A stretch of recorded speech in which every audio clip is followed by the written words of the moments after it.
Welcome back to the Capes and Tights podcast right here on capesandtights.com. I'm your host, Justin Soderberg. This episode is once again brought to you by our friends over at Galactic Comics and Collectibles at galacticcomicsandcollectibles.com. Moving into a new location soon. So excited for them. But this episode, we welcome back fearless Fred Kennedy, comic book writer extraordinaire over, he's promoting his new comic book over at Mad Cave, the Florida Hippopotamus Cocaine Massacre. Yes, the fun comic book is as fun as it sounds, I should say. But yeah, he talked about that and so much more right here on the podcast. But before you listen, check us out on Facebook, Instagram, Twitter, Blue Sky, all those places, as well as YouTube for the video portion of this podcast. And as always, you can visit capesandtights.com for so much more. But this is fearless Fred Kennedy chatting his new book, The Florida Hippopotamus Cocaine Massacre at Mad Cave Studios. Enjoy, everyone.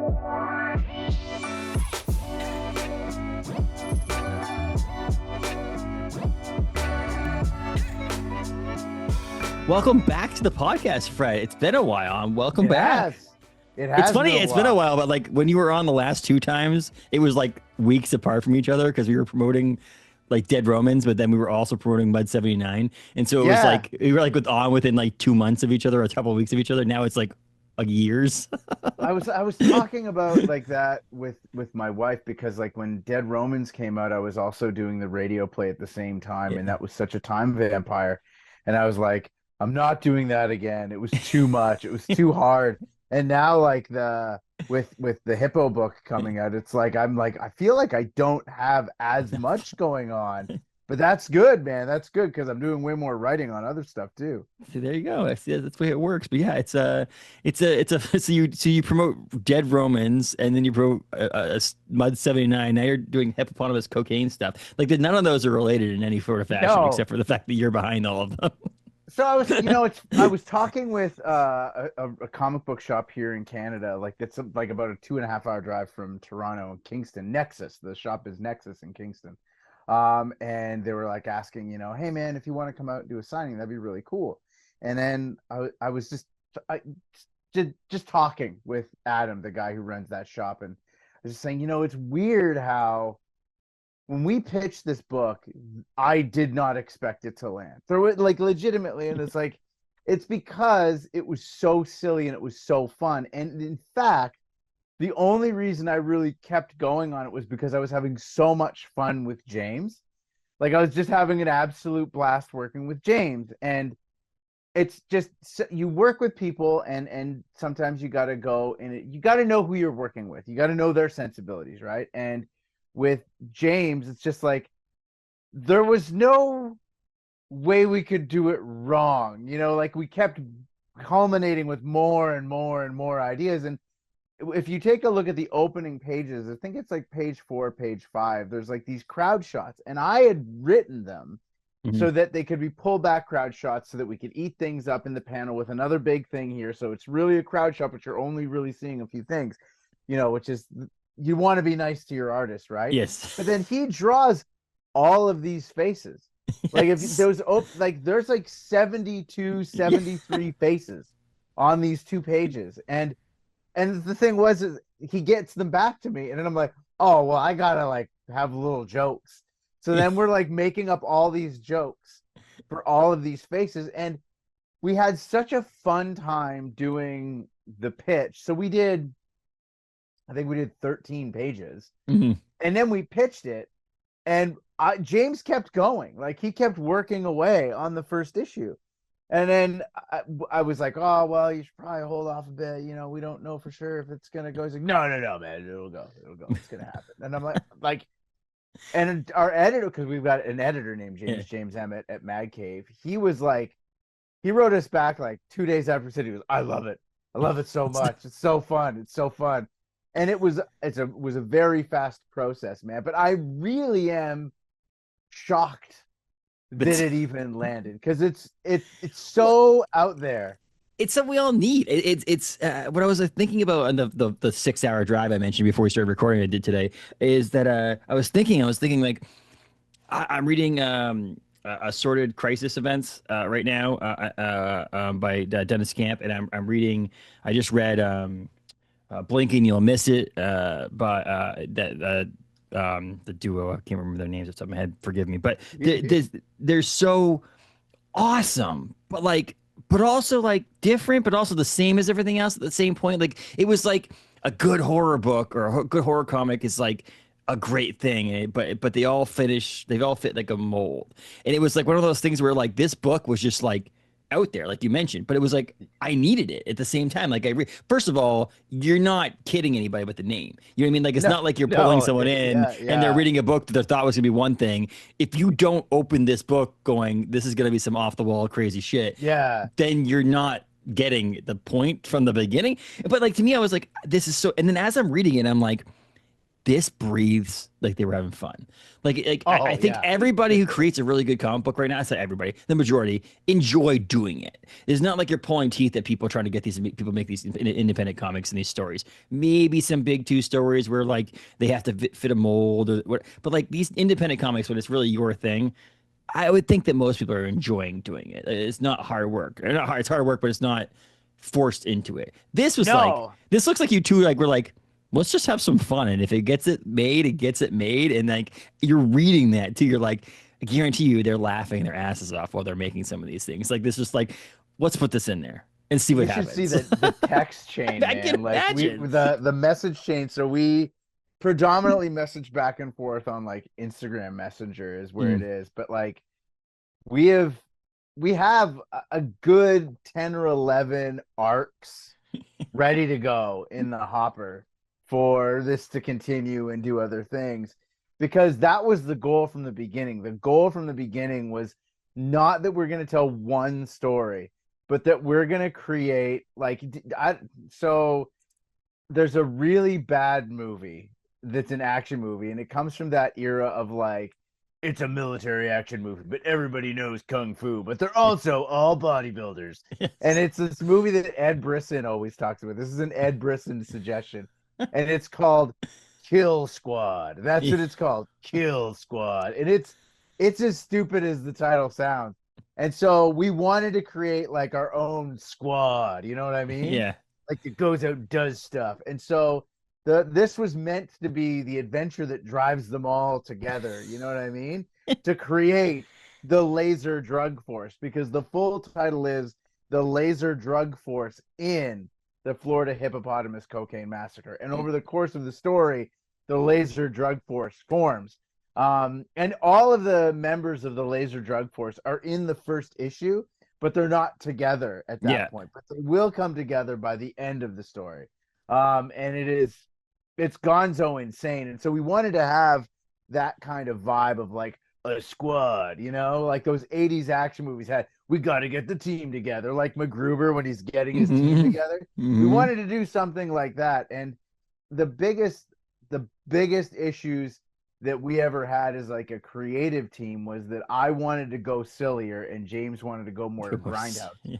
And so like the thing was is it was the two of us like bang bang bang bang bang bang, and I think us hitting each other in the head is what kept us in this line, because we walk a really weird line. Hmm. It is so it's like I read it again for the first time in like 4 months just like a few days Yeah. ago. And I was like, man, this is something. This Well, really is.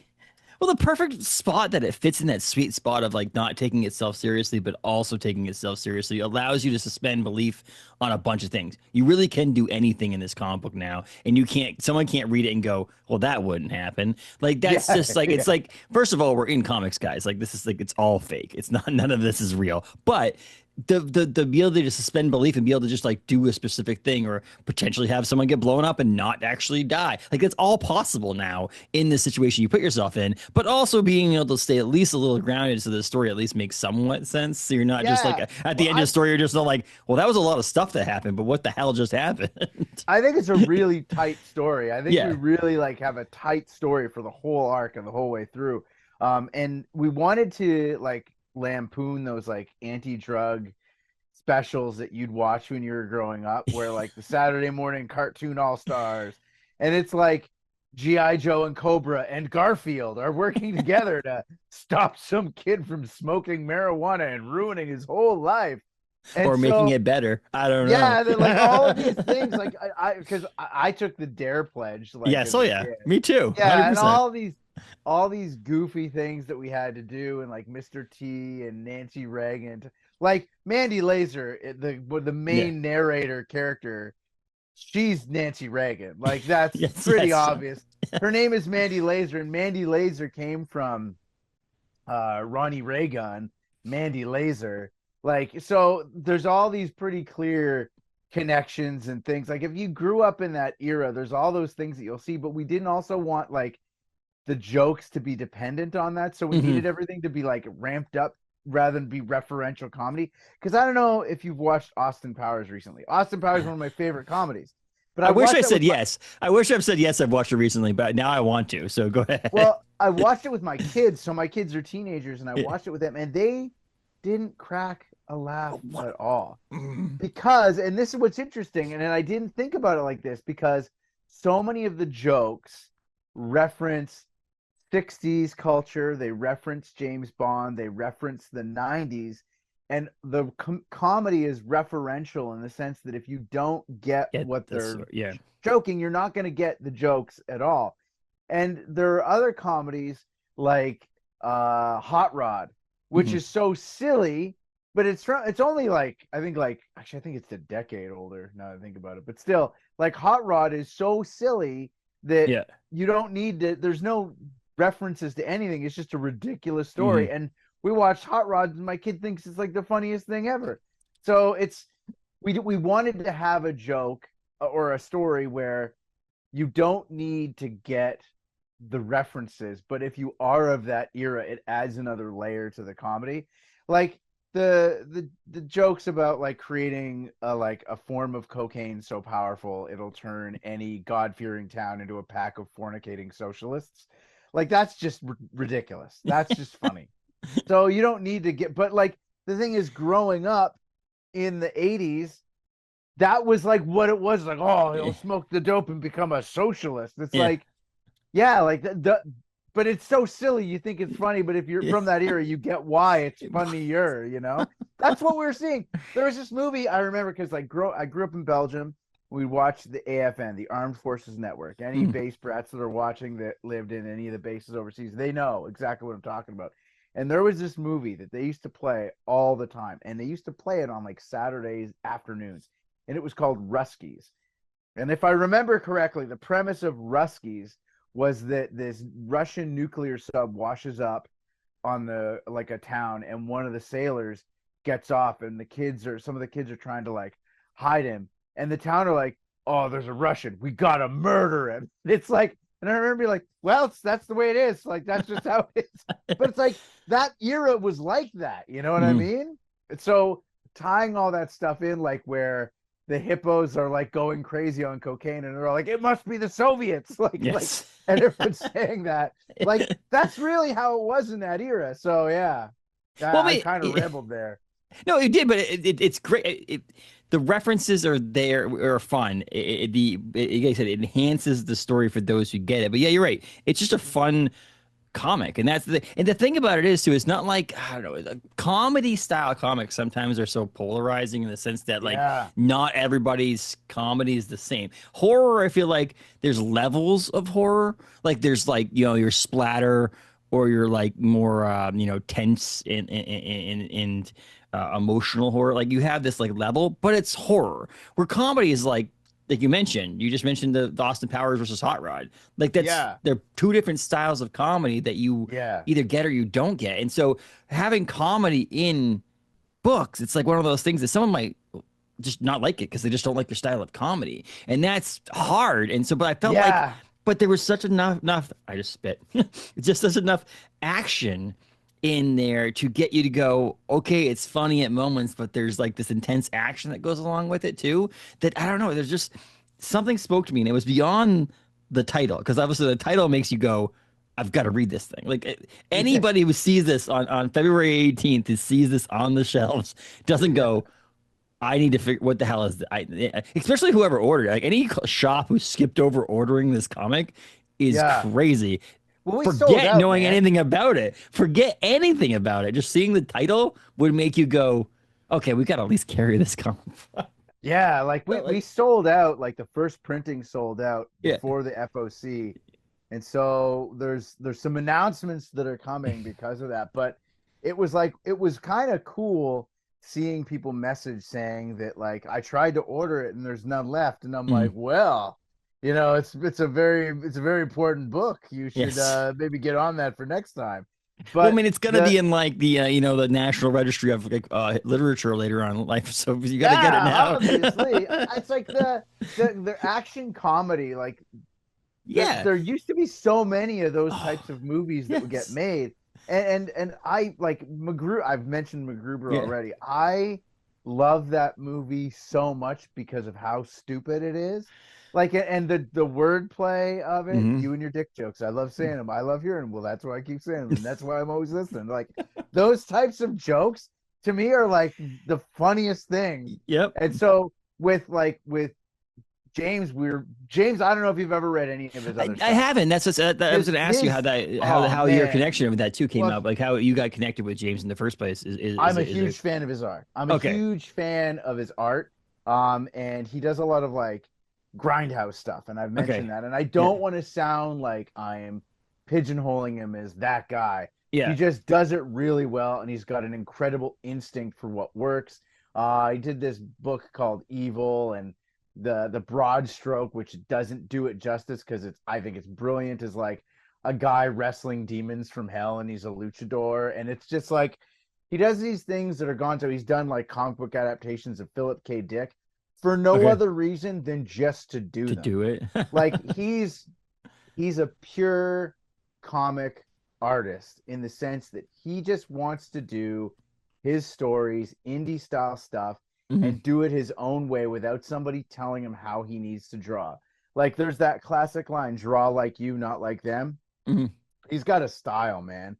And I first met James years ago at Comic-Con in Toronto. Um, and he had a book, and it was just a sketchbook of Rob Ford. I don't know if you remember Hmm. Rob Ford, our Hmm. mayor, that was on like Yep. Jimmy Kimmel dressed Yep. like a Vegas magician. How Like, could I forget? yeah, so he did like these sketches of just Rob Ford, and then Yeah. I was looking at his art, and he has this like I love the way he draws women, Hmm. because he doesn't draw like everybody's everybody's thick, everybody's curvy, everybody's Hmm. like he's got that aesthetic to it, and I love that style that he does. And his cartooning is fantastic, and his posing and his anatomy is great, and the way he does action Hmm. really lands it. And with an action comedy, the art is so pivotal. Hmm. And the initial concept for the story came from like a conversation with Adam Gorham. We were Hmm. just texting about ridiculous ideas, and then he mentioned this, and then we started like spitballing with it. And I was like, listen, I know you're busy and you don't have time to do this. Are you cool if I just run with this for a bit? He goes, absolutely. So I ran with it. And what it was then versus what it is now is completely different. The original version was still more actiony. It was very the what's the like the National Lampoon's like Loaded Weapon, Oh yeah, the yeah, yeah, Lethal yeah. Weapon with Yeah. Sam Jackson and Emilio. It was more like that. Because originally the Clark, Nebraska character, who is my favorite character in the whole story, she was a dude. Initially, Clark, Nebraska was a dude, and we described her as like a corn-fed, anvil-jawed, like superstar football linebacker washout that had to join the FBI. Hmm. Like ultimate over-the-top aggression in every scenario, ready to go, ready to fight. And James was like, "Oh, we gotta make Clark, Nebraska a woman." And I'm like, "Really?" He goes, "We're not gonna change anything about her. We're It's just gonna make her. We're gonna make her a woman." Because we both of us like this is why like we have our creative differences, sure, but our values about what makes a cool story and a cool character work are exactly the same.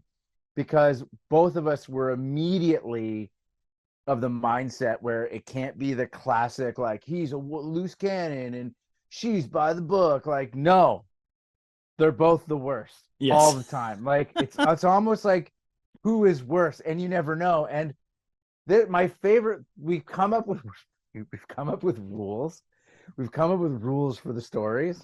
Yes. And so the rules for the stories are every time the story moves forward, you learn more about her tragic backstory. But everything about her tragic backstory is really just her ruining things for herself and thinking that she's been victimized. Like there's a scene in the second issue has because the thing we talked a lot about like how the pacing of the story, and we talked about how like a lot of times the first issue's hard. The first issue's hard. The second issue's harder. Like the second issue I think is harder to write. And so we're like, what we'll do is we'll do the classic now you're going to get to know their relationship kind of thing. But she doesn't care about anybody's relationship. She just wants you to know about her. Like it's so she talks about herself, but it's not like it's at no point is it ever woe is me. It's always look at what I've overcome. I'm unstoppable. And so like I don't think I've like there's characters you really like. Like if Dead Romans, I love the Arminius character. I love Honoria because they're really cool, they're well researched, they're thought out, they're planned, they're intricate. But I don't think I like writing anybody more than Clark because she's the worst. And like there's no the thing is that James and I have gone back and forth about like and then she'll do this, and at no point have I ever gone, that's too far. It's always like that's just enough. She's that terrible. But the thing is I don't think that they were like dumping on her and making her. No, because Miguel is just as bad. He's just as bad. So it's like the book is filled with just terrible characters. Like they're all awful. They're all so horrible. I love it so much. But it makes you want to like them at the same time. It's like this weird, like I like to hate somebody. Like the characters are unlikable. Like if there was the one likable, really, really, really extremely likable character would make it so weird. Yeah. And so like it's so having them both be unlikable and both be horrible people. Yeah. It makes sense. And you mentioned the pacing in the first issue and stuff like that. It's like also one of those things where it's like, and I don't want to ruin it for anybody, but it's like I was waiting for the hippos to show up, but it's like, but you don't want it to be like opening page being like, here you go, because it just like it takes you have to set that up. And I was like, I was in my mind, I was like, I need these hippos to come up. Where the hell's the hippos? And then you're like, wait, that makes more sense to be obviously paced a little bit different. But like, you obviously mentioned all the cocaine, the references, the people references, the hippo. Was any of this have to do with like the cocaine love for like Cocaine Bear and all that stuff? Like because I know, and there's like the spin-offs of those ones now too. Have you seen like Cocaine Raccoon and Cocaine Shark and all that stuff? But like, does that have anything? Was there any of the influence in there, or was it just that? None of it? Okay, like, it good. had nothing to because I used to go on Imgur all the time. Imgur used to be like my favorite like place to go, but now it's just so bad. Yeah, it's so bad. But it's like I remember seeing the meme about like this bear and he consumed this many pounds of cocaine, and for an hour and a half before his heart exploded, he was the most dangerous alpha predator on the planet. Very cool, very funny. Yeah. And I remember reading about that, but the initial idea for the story came from Pablo Escobar. And he had his hippos, and he would like throw people that betrayed him into the hippo tank. Whether that happened or not, because the hippos aren't going to eat anybody, but they'll rip them apart. Like hippos are very aggressive and dangerous. And then when they raided his compound, the Colombian government kind of like let them out. And now there's hundreds of hippos in the waterways of Colombia, and they're changing the rivers and streams because they've got no natural predators. There's no dry season. It's just great hippo weather all the time. So all the hippos are just going around breeding. And you might think anybody listening to me say that, but you're like, well, how many did they start with? They started with like I think it's like 5 or 6. Yeah. And they're like, well, wouldn't they be inbred? This is an interesting thing about hippos. Hippos are one of the most inbred animals in the world. They look like it, dude. Which contributes to their hyper aggression. So what happens is a group of hippos is called a bloat.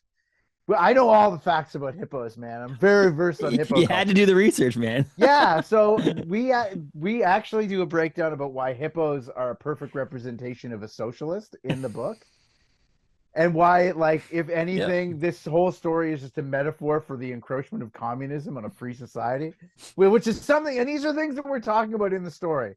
because the whole story is like set up like it's an after school special being Yeah. narrated by the Mhm. first lady, by the way. But the thing about like a hippo is that a group of hippos is called a bloat. It's a bloat of hippos. And farm cats are similar in this, that there'll be one dominant male and they'll breed with all the females, and then they'll make all the hippos. And then a new dominant male will come out of the offspring. They'll kill the dominant male, then they'll eat all of the babies, and then they'll mate with all of the females of age. Like, and I'm just the more you read, like, this is the Thunderdome. Like, Yeah. but it's nature is horrible, and hippos are horrible creatures. But yeah, and to put that in perspective, they're the least terrible. Out of all the people that are in this story, the hippos are the least The awful. nice people. Yeah. Well, do you know how many think how many hippos are there now? Do you have any idea how many hippos in Colombia are now? I think there's like 400 or so. I That's think there's a few insane. hundred. Yeah, but they've been breeding for like 40 years now, and they've got nothing. They started culling them, and that was where the story like came from. As we were talking about like how we could do like a hungry hippo horror movie and set it in Colombia and base it on these hippos and have this like anaconda story about Yeah. a hippo that was all coked up and it killed everybody. And then that was sort of like the initial like ha, that's so Mhm. funny, to it becoming there's like a big drug czar compound, and it was originally supposed to be in downtown Colombia. That's what we were calling this, downtown Colombia. And this big drug baron guy was having a party, and then Miguel ends up being paired up with this FBI guy, Clark, Nebraska, that he doesn't want to work with. And then the only reason he goes in is because his on again, off again girlfriend happens to be one of the people working undercover as serving staff, and he just wants to keep her safe. So that was the initial, like that was step two. And then it became more silly and funny because I was watching The Righteous Gemstones, Yes. and they have their big compound, right? And there's an amusement park on the compound. And so then we're like, okay, well, there's some big action sequences with these Yeah. hippos that are like operating the equipment, sort of like Funhouse. And there's a really cool Parker story called Slayground that Darwin Cook did. And it's all about like him trying to escape these mobsters in an abandoned amusement park. And then it leaned on that. And then it's like, then it was just not at a drug party. It was just an amusement park owned by a drug lord. Drug lord. So there was all these like natural steps that the story kind of took. And it was all just like talk. Like we talked about the story for like a few months before we actually did anything. Yeah. You know? Because James like usually works on his own. Mhm. He doesn't work with a lot of people. And it's because he wants to do something he's proud of. And I'm really like stoked that he was like, no, man, I like this. We can do this. This will be fun. And then we started jiving, and so we've already pitched a second arc for the story called the Ninja Funhouse Kill Crazy Rampage. And it's sort of like a combination of They Live, but with ninjas. Because like 80s, so James is always up later than me, and I wake up one morning and he sent me this documentary about the history of ninja movies in North America and where they all come from. Yeah. And about how like he was like, do you like ninja movies? I was like, dude, I love ninja movies. And so many of these ninja movies I had like recordings of recording, because there was a video store by our house that we always used to go and we'd rent all those movies at.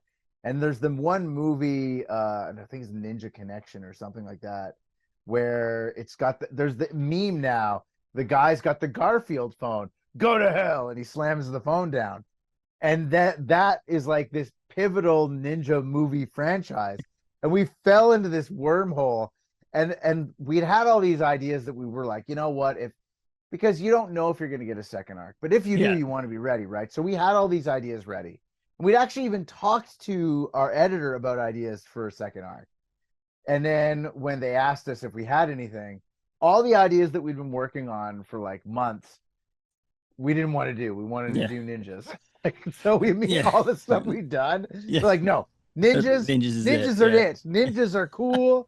They are popular. They're due for a comeback. So we pitched the ninja story. So I don't know if we're gonna get to do it. It'd be cool. I can't really comment on anything just yet, but that's where we're on. We're on to ninjas now. But like, I don't want that to see my heart's not with the hippo tanks, you know? Well, there's a space for this, and that's like what I said at the very beginning about the idea that like horror comics. There's like I want my next horror. I'm a big horror comic reader, so I want that next horror comic in that. But there's like this space for this style of comic that is off the wall, but has heart, that has a storyline. That's not like it's easy, and I say easy, but I say easy in the sense of just like to throw something together that's stupid and Yeah. crazy and slapsticky. And you read this, an anthology, for example, of like just stupid, funny stories. Yeah. Great. It hits, it's funny, you move on. But like there's a space for this, like this love letter to action movies in a sense, like 90s Okay. action movies. There's a space for this. And I think that's where people are going to see. And obviously, you obviously see this with pre-orders is that people actually we're taking a chance on this and wanting to see this. And to be honest with you, it's not like people who read Dead Romans are like, can't wait for my next Red Kennedy book because like Yeah. this is Yeah. not Yeah. the same. It's something different. But again, I just felt like there's like this space for it, and as the time is now, and maybe that's why Mad Cave and your editor was like, "Yep, let's do this," because there's the space for it. But also, I love when you mentioned the whole idea that like working with James and him saying, "No, we got to make Nebraska a woman," and you're like, "Okay, let's do." Like, you want someone that works with you, but also pushes back against you because I feel like Yeah. that's where the best Totally. creative minds come from and best stories come from. And the fact that James does normally work on his own to be able to willing to work with you and do all this, like do this together, again, it shows. I think there's like I said, love letter, but it's also a love letter for comics itself with this book. It's Yeah. like you can have fun doing this. We're gonna tell it with our heart, and So this is what it's we get. And it's got a whole cocaine hippos and drug lords and some funny moments of like you have that Austin Powers moments in there. I think with like the what's it called, like the buggy that the oh, drug lord drives around and the like forklift and his the buggy, forklift and and there's they're like a carrying him they're around on the carrying him buggy. around but on the buggy, Yeah. but Yeah. that stuff's that's the comedy that I honestly, when you Yeah. mentioned Austin Powers, that's the whole buggy in the tunnel where Austin Powers gets himself in a spot where he can't turn the thing around because he keeps on turning around and his 100-point turn, he's just back and forth and he's like, that's the moments where I'm like, that's so funny. And it felt so honest and felt so like, I don't know, passionate. Well, we're And supposed to have. He was like originally Jans More Disco, was supposed to be like this Charles Dance, Tywin yeah, yeah, Lannister, suave guy. But then the thing is if you're working with somebody, you can't do this. You got to be like, yes, yes. here's the How, idea. What do you want to do? what do you And then he think? Yeah. comes back and it's like he drew Rob Ford. And I was like, amazing, so cool, you Hmm. know. And this is what I was about James specifically. This made me feel really good because like every writer you talk to will always talk about you're going to do a book, you're going to work with an artist, and you got Hmm. to make sure you're working with a good artist, right? And then what happens is your good artist will get picked up by a bigger name, and then they'll go do bigger things, and you're constantly playing catch up as a writer. And then so James is really good. Like Hmm. James is very good. And so before we were pitching the next arc, I was saying I got to make sure that we get a pitch in for the next arc because once this book hits, I know what's going to happen. People are going to come and they're going to snipe, man. And I'm going to be playing catch up with you. And then he goes, he's like, listen, man, I got no desire to go work with somebody and make a comic that's like not something I'm making with somebody. Yeah. I don't want to work on any big two book. I don't want to work on any IP book. I want to do our book. This is the book I want to do. And I'm like, yeah. Like I got super amped up, like, go team, we're the best. You know what I mean? So yeah, like James is in for the long haul. Like That's he's a awesome. superstar. He's a trooper. It's great. So Eh, if this becomes an ongoing, then like it's not there's not going to be anybody new coming to the table anytime soon because not only is he super dedicated, but James is also really fast, like disarmingly fast when he draws. It's pretty wild. Like, and that's if cool. you Yeah. if you follow him on Instagram, like Yeah. he's always doing commissions and he loves doing like weird out there commissions too. Like just message him, he'll do it up. He doesn't care. He's great. He does some really cool superhero stuff, but he doesn't do a lot of superhero stuff. I think that he would like I think he would absolutely crush on a Superman book, to be honest, but I don't think he has any desire to Well, do it. and there's not a need. I mean, if you don't feel like you need to do that, there is this balance between, or this thing that conversations I've had with other people about, like, I need to get my big two books so that I can get a name for myself to make my own thing. And then there's the opposite side of the thing where you make all your independent books to eventually get seen to be on a big two. And then there's the Yeah. just I don't need that. I want to make cool art and I want to make cool comics and hopefully people see it and people buy it and whatever. And hopefully you're out there talking on podcasts to get people to to read it and buy it and I'll just sit back here and draw some cool shit and do it faster. And the name the off the wall and off the beaten path style of the comic book also leads to some cool, like it's a cool variant for issue Yeah. one, and like other people maybe in the future as other series potentially you do, and it's like again off the wall, someone's gonna be like, I've been drawing Superman covers forever, but I want to draw this stupid freaking ninja on the front of a cover Yeah. of a book. Can I do that? And so you may have that opportunity too, which is pretty cool. But there's a very cover B. Who is doing the cover B of this book? You remember? I have it right Um, here. Is it like? I love Is her it? art. Yeah. Who is it? I always forget her name, I got Mirka here somewhere. Andolfo or something, and I'm saying it Yes. wrong, but she's No, I have it fantastic, here. and I love her stuff that she posts on. Mirka. Yeah, Mirka Andolfo. Yeah. So It's she's beautiful. great. And Oh it's yeah, so different than James, which is also cool, but not that I would want to see that artwork throughout the interior. Like I love yeah. like it's James's artwork is perfect for the story, but seeing a variant covered by someone else that like sees Clark, Nebraska in a mouth of a hippo was freaking awesome. There is another one coming, Okay. and when they told me who was doing it, I was pretty blown away, man. Like it's a superstar name who did one for us, and it's coming. It's about to be announced. Okay. It's funny because we talked like we were working on doing another cover, and Mike Del Mundo wanted to do one for us. Don't even And say the name. You know it. yeah, yeah. You know So over here. he wanted to do one, Yeah. but he's like, he goes, dude, I Don't have don't, I time. can't get, I need it. If they needed it now, I can't do it. He goes, if they could give me another 2 weeks, I could get it done, but I can't because, and then he was like, he was even saying like, cause he's a Toronto guy, Yeah. and he's like, you two, he goes, you and James working on a book together is like, this thing's gonna sing, man. I don't think people are ready for what's coming. And I'm like, Yeah. that's so nice of you to say. No, Very that's kind, yeah. Michael. I said to me, and we've talked about this before, but Mike is the goat for me, and Oh, especially Mike's a phenomenal artist in general, but the variant covers and the way I can only imagine how he would interpret a cover for this book in a sense that you'd look at it and go, again, I still don't understand how his mind works. Like, I don't, like, how could yeah. he be that talented with a pencil and paper, but also have the talent in your brain to even visualize how the hell you're gonna do this? Like, still to So my have you day, seen to his b-boy dance videos? yeah, oh yeah, yeah, Like, oh my God. It's like, yeah. why he's got all of the He's skills. talented. Like what? He's got all And of the he's talent. He does and everything and good. Fred, he's not ugly either. Mm. I He mean, does like, it great. it's not even like they're like, oh, we're gonna make you really hideous, but He's so also you're good at cool. this thing. He's He like dresses suave. great. He's like, The, he's the just like, best. He's too this is good. great. He's too, We're it's a, come on, guys. and if he I'm wasn't like, blushing now talking about Mike yeah, Del Mundo. Don't get me all blushing here now. But and no, if but he like, wasn't like the best guy ever, you'd be mad yes, about him. yeah, He's exactly. also like the nicest guy. Like that's But makes it even worse. I mean, I have his artwork. My wife and I agreed. We bought a house in May, and we agreed certain pieces of artwork. Most of my stuff stays in the studio office space, but there's a few pieces of artwork that are in the actual house.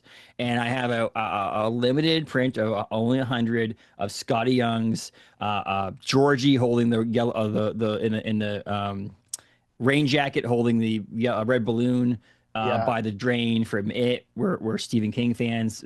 Stephen King's house is like down the street, and so that needs to be out there. But the other one is Mike's Silver Surfer Galactus paint illustration where Galactus' head there, and he's Silver Surfer spray painting on the back of his head. Yeah. That's downstairs.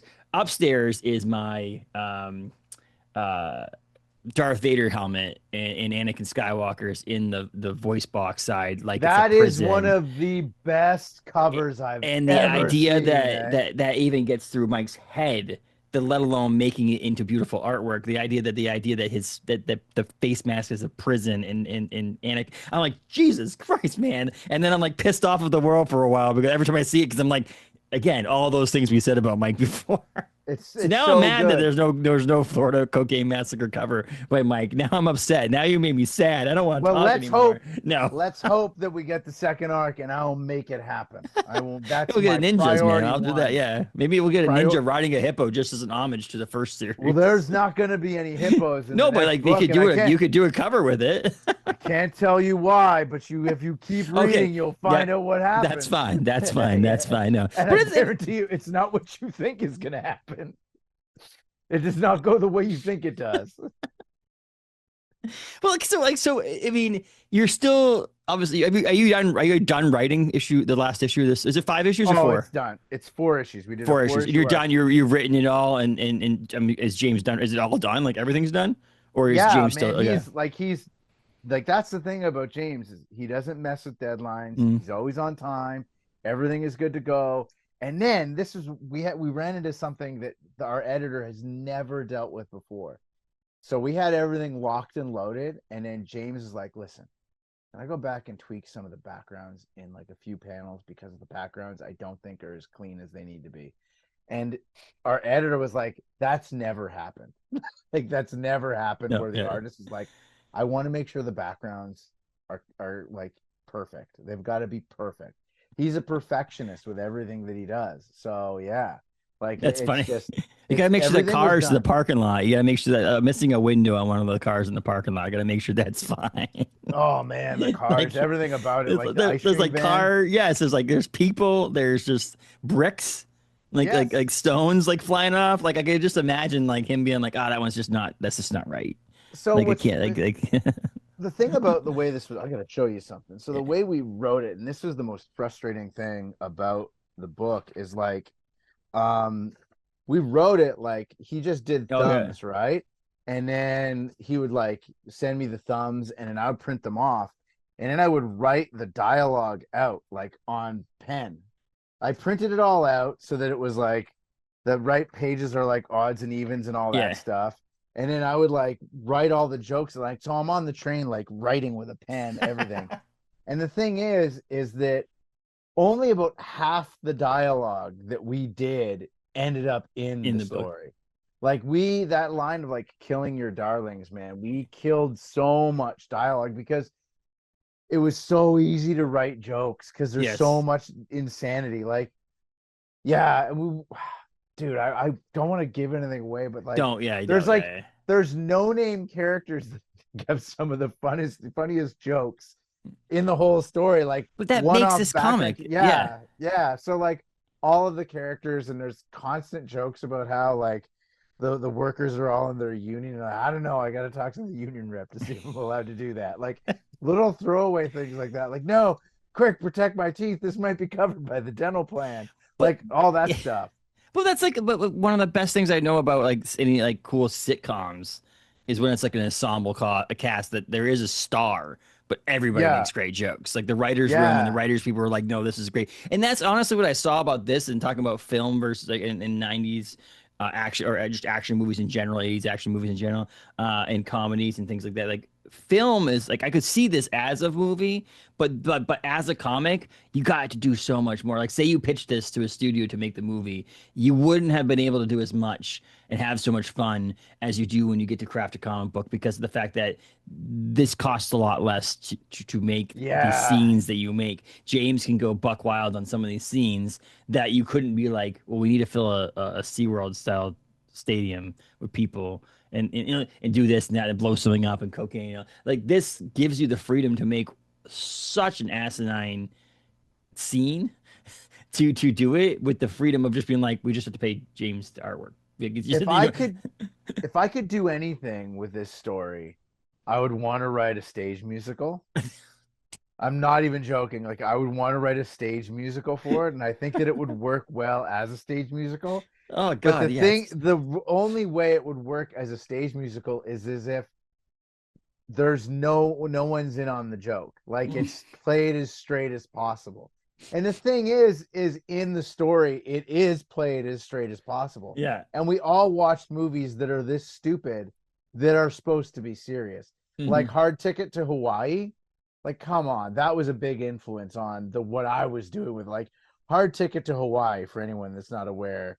It is a straight up action movie, but it is also one of the funniest things that you'll ever see in your life. And it's like the classic 19 another thing, like all those 80s action movies that we're mentioning, generally speaking, are rated R, with lots of nudity and lots of gratuitous sex and violence and swearing. There's no profanity in our book. There's no nudity, which is surprising. Yes, that's the thing, is we were very adamant that there can be no nudity and no profanity. And I think that what ends up happening is that makes it, you have to be funnier. I think that swearing takes away from comedy. I legitimately do. Like, have you ever seen the PG-13 Deadpool 2? Like, was it Deadpool 2? It's called Once Upon a Deadpool. And so what they did was take like and almost prove to people that this movie's still hilarious if you take out 90% of the profanity and like some of the violence and gore. And it's absolutely phenomenal. If you ever get a chance to watch it, it's so funny because it's almost funnier that they didn't say the thing or show the thing than it was that they actually showed the thing. And then obviously if you watch it in comparison, it's funnier, but it's like Fred Savage is in it. Like he's like it's like Deadpool reading Deadpool 2, the movie, to Fred Savage. And again, like I said, they'll say things and they'll either bleep it out or they'll like just not show the thing. And I'm like, that's almost funnier to me, that like you could actually be like, hey, no, we went crazy on this movie. It's funny, it's gross, it's over the top. But it's funny just the same if you take all that stuff out of here too. And I think that's what you did. That's what you did with this comic, where it's like, yeah, you'd expect nudity and swearing, but it's funnier that it's not there. Well, there's like even parts of it where like the Mandy Laser will talk about how there's too much titillation in this scene. Like there'll be a floating head where she's like, we don't even need this to be here. I don't know why the producers put this in the movie. And it's like there's that classic interview with Frank Zappa on Crossfire, like from the 80s, and he talks about it's not lewd, it's not pornographic, it's just titillation. And it's like, that's all we were willing to do. Tease it out there a little bit, yes. A little bit of teasing, but even then they're talking about how this is actually for a very logical reason. There's some scenes where there's some women in bikinis, but they're in bikinis because their clothes were getting too wet in the rain and they needed to run to get away from the hippos. And it's so silly. And the thing is that was what I was wanting to really focus on. If it's silly, then it's okay. You know, like it's my wife read the whole thing and her description was, I just think it's really cute. Like, that's how she describes it. She goes, I think it's really cute. Yeah. So I'm just hoping like that everybody who snagged a copy today is enjoying it as much as we had fun writing it, you know? Yeah. And I said, I tend to not talk to, like, we wouldn't have messaged back and forth on Instagram and been like, hey, come on the podcast again if I didn't like it. Yeah. I don't like, that's such an awkward conversation to be like, hey, Fred, so why'd you make this shitty comic? No, but like, it's like weird conversation. Like, so, but I like doing it. So that's another thing. It's like, I always talk to people who I like the comic book. I've declined.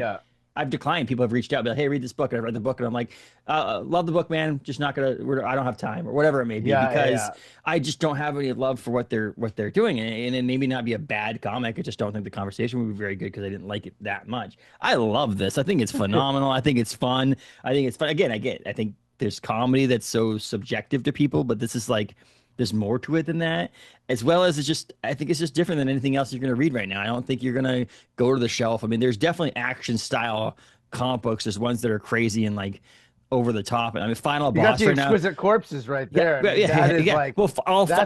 Final Boss right now by Tyler Kirkham is phenomenal. And there's like people getting their heads ripped off in action. And like, there's like, it's this Street Fighter style comic book that I'm not typically into, but I love the freaking hell out of it. There's a place for that. There's a place for this. There's a place, and I needed that. I need that little, like, it's not the palate cleanser that you'd expect to want. It's not like I'm reading romance in between it, in between my horror comics, but it's like there was just this like I don't know if it was timing too. Maybe I read the advanced copy at the right time too. But obviously people reached out to comic shops and wanted it because the FOC, selling out and stuff like that. But if you didn't get a copy, you're at your local comic book shop today. So tell your LCS you want it because there's, just make sure they know they want it. So if there's ever any other options to get it, then they can get it, ordered and things like that. Plus, there's the trades that are coming out in the future, digital. You can order it through Mad Cave.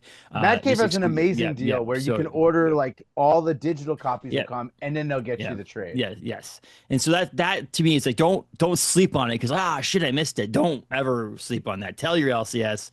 First of all, if your LCS didn't order it, tell them they screwed up, and then I'll get them to order, two at least, and so on because it's such a fun comic book, and you were not say out of you didn't have any you had Dead Romans and then you were quiet for a while, but you also got you have a story in the Speed Racer comic book. I've been doing a lot of stuff with Blizzard actually. I've been doing a lot of work with Blizzard. And I've been waiting on Nick to finish Dead Romans 2. Okay.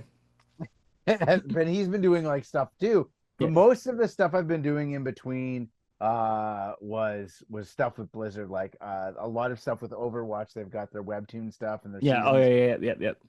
And they just did the massive relaunch, and I've been very involved with that. I'm doing a lot of video game writing as well. But there's a lot of things coming. Yes. In April, the relaunch of the Samurai Pizza Cats. Yep, I saw that too. Yeah, yep. As well, and then the work with Speed Racer and stuff. And it's interesting because I've been kind of like gun shy. I did some stuff with Conan too. I did a story with Andy Belanger, and then with Marco Rudy for Conan, and that was like a dream come true. But I've been pretty comfy cozy with Mad Cave, and just like. I'm kind of gun shy to like really be pitching out other places. So there's Dead Romans Invicta is supposed to be announced at the end of the year with Image, and then the Samurai Pizza Cats and this, and I've got some pitches in the hopper that I'm working on. There's a very cool story that I'm working on with this dude Jim Rogers, who did a lot of work with Marvel like back in the early aughts. And actually got out of comics to write romance novels, interestingly enough. He's like, it's the best gig. It's the best gig. So he's been doing that. And then I'm working on something right now with Jason Lowe that I can't really talk about. But the stuff that I'm doing with Overwatch, and I am NDA'd to the moon. That's some very cool stuff. And I have to say, man, my team that I work with at Blizzard are just the best people. Like that's awesome. Working with Shannon Waters is my editor on the stuff I'm doing right now. Chloe Fabroni is another editor that I've worked with for years. And I have nothing but profound love for the Diablo team and the Overwatch team for all the opportunities that they've given me over the last few years, man. That's so cool to see, and that's such a, like I said, I love the connection to video games and comics too. Is a fun thing. There's a way more of a crossover than some people expect to be there, and a lot of the tell you right now, video game adaptations in comics are far superior than video adaptations on screen.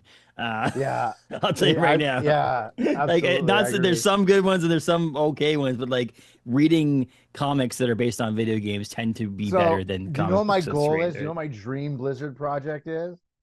I don't know if you ever heard of this game. It's called Blackthorn. This is a Super Nintendo game that is one of the first Blizzard games ever. I think it's before the Lost Vikings even. Okay. And it's like this Prince of Persia sort of like clone. It is the most. I'll give you the breakdown, and then I gotta go because my wife, I can hear her upstairs. No, me too. Yeah, I'll give you the breakdown of this because it's the most. First of all, box art, Jim Lee, pre-X-Men Jim Lee box art. It's beautiful, man. Like, so this is the premise of the game because I love it so, and I always every time I'm working with a new creative, I'm like, just so you guys know, if ever opportunity comes up, I want to do Blackwatch. I want to do a full graphic novel adaptation of Blackwatch video game. I want it. So Blackwatch, for anybody that doesn't know, is like this Prince of Persia kind of clone, right? Except this is the game. There's this land. the magical land of Tuul.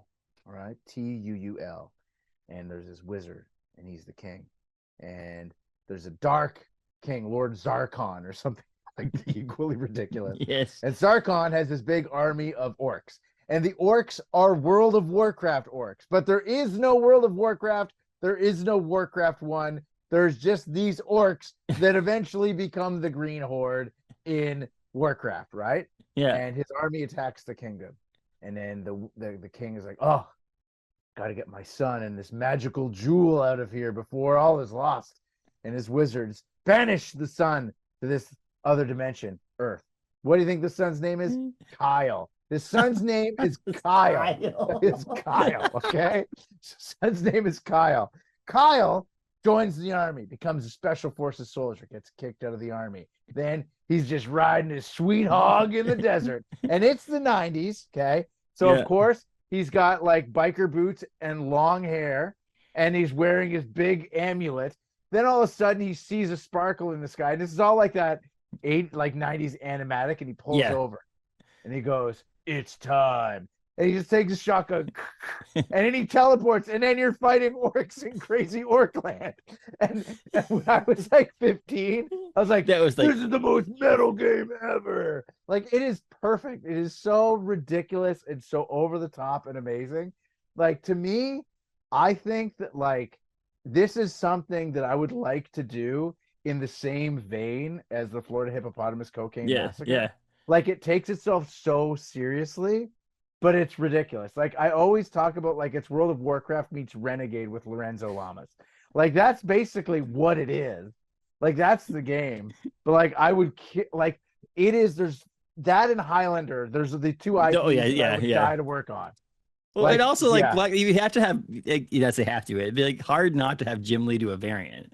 Oh, no, he's not a variant. He's got to do the main cover. Okay. He's got to do it's just one graphic novel. There's no issues. One graphic novel. It's 120 pages. Jim Lee does the cover. Yeah. And I don't know who does we'll get Lee Weeks. We'll get Assad Ribic. And like, I think like that style of art with just insane story it's so juxtaposed. I think it's brilliant. But I just got to convince everybody at Blizzard to let me do it. I mean, you could buy the cartridge. The cartridge alone tested on eBay right now for $45 US. Oh, so, like, sweet. Jesus, man. Yeah, like, man. That's like buying a new video game right now. No, that's amazing. Game ever. That's amazing. Yeah. And you know what? Put it out in the world. Put it out in the ether, and it's gonna happen. Why do you think I'm talking about it? I want it to happen. Yeah. That's amazing. Well, who was it that just happened? If I see Jim Lee at the show, if I go to San Diego and I see Jim Lee, that's all I'm going to talk about. That happened to Adam Caesar, though, about the author of Clown in the Cornfield, and he wrote Dead Mall for Dark Horse. He said to someone reached out to him about an adaptation of a movie, and he's like, no, I don't have time. But if you ever get the Toxic Avenger remake adaptation, I want that. And like 2 weeks later, they called him and like, hey, we could do that. Let's do that. You do that. And so he got to write the adaptation, novelization of the movie. And it's like, you got to say it out there, man. You got people to know. Fred, people need to know you want to do this in some place. Just got to. Like, I always message everybody about doing Blackthorn. That's the one. Hey, by the way, I really want to do. It's in your signature, in your email signature. Just to let you know. Only to Blizzard, though. Only to Blizzard people, though. It's not like for Blizzard. Blizzard people, they do it right. The Florida Hippopotamus Cocaine Massacre on shelves at local comic book shops today, February 18th. You can get Dead Romans in trade. You can get the other stuff like I mentioned. I've got the Speed Racer coming up. You got Pizza Cats Samurai coming Pizza Cats. From what's the Nakayama Press at Mad Cave. They're the ones that put it out. But and Comma Press right there. There you go. There you go. I got a T-shirt somewhere. They sent me a T-shirt. And Tatsunoko, they do. Yes, the Tatsunoko Entertainment in Japan. But that's awesome. Mad Cave's great, so that's great that this is also at Mad Cave. I'm loving that. I think. No, I wore yesterday my Mad Cave 10th anniversary T-shirt. I love that thing. But yeah, excellent, Fred. So much fun talking to you, chatting with you. Let's not make it a year or 2 years or whatever it is next time. Let's not also talk in 4 weeks. Let's wait a little longer. Let's do Pizza Cats when Pizza Cats comes out in April. There you go. We'll talk. If you like it, we'll come on and we'll talk about it. And people will be like, "Oh, I'm gonna read into this." Pred never came on the podcast. I'm guessing Justin didn't like. No. And I'll tell you this: if I get to do Blackthorn, you've got an exclusive. Oh, absolutely. exclusive announcement interview. Exclusive. We gotta play the game too, like on like some sort of like Twitch. We'll do or a something live like stream. Yeah. We'll do an interview while we're playing, and it'll be because it's so hard. It's such a hard game. Like it'll be so like the worst live stream ever. It just restart. Yeah. We can't even get past the first level. This is awesome. I got it, guys. I got it. It's coming. Don't worry. The story is good. I promise you guys. I promise the story's better than this. So, absolutely wonderful. Keep it up. Keep up the good work. Listen to Mud 79, two people if you want a Star Wars fan made story there. But once again, amazing time. We'll chat soon. But grab Florida Hippopotamus Cocaine Massacre at your local comic book shop and tell them you want more of it, because we want more of it, whatever form it comes in. So, but thanks again, Fred. I appreciate it. Anytime.